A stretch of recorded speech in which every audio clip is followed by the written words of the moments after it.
નમસ્કાર દર્શક મિત્રો, વડોદરા ટુડે ન્યૂઝમાં આપનું સ્વાગત છે. વડોદરાની છાણી પોલીસે પદમલા ગામ ખાતે આવેલા વિજય સેલ્સ કંપનીના ગોડાઉનમાંથી થયેલી ₹17.17 લાખની એસી અને એલઈડી ટીવીની ચોરીનો ભેદ ઉકેલી નાખ્યો છે. પોલીસે બાતમીના આધારે દર્શનકુમાર વસાવા અને રાકેશ વણઝારા નામના 2 આરોપીઓને ઝડપી પાડ્યા છે.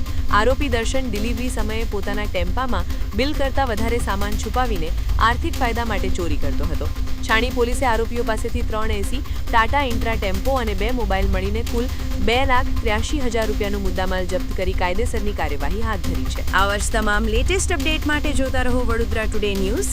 નવું વર્ષ એટલે કે વિક્રમ સંવત 2082ના શરૂઆતથી વડોદરા ટુડે ન્યૂઝ ચેનલના ગુજરાત રાજ્યના તમામ શહેરના, તાલુકા, જિલ્લાના દર્શક મિત્રોને ખાસ વિનંતી કે અમારા વડોદરા ટુડે ન્યૂઝના તમામ સમાચાર જોવા માટે હવે અમારા ફેસબુક, યુટ્યુબ, ઇન્સ્ટાગ્રામના પેજને લાઇક કરો, શેર કરો, સબસ્ક્રાઇબ કરો અને કોઈપણ સમાચાર અને જાહેરાત અને તમારા વિસ્તારમાં કોઈપણ જાતની ગેરકાયદેસર પ્રવૃત્તિઓ ચાલતી હોય અને ભ્રષ્ટાચારની પોલ ખોલવી હોય તો અમારા વોટ્સએપ નંબર 9687328624 અથવા તો 9687906224 પર સંપર્ક કરવા વિનંતી.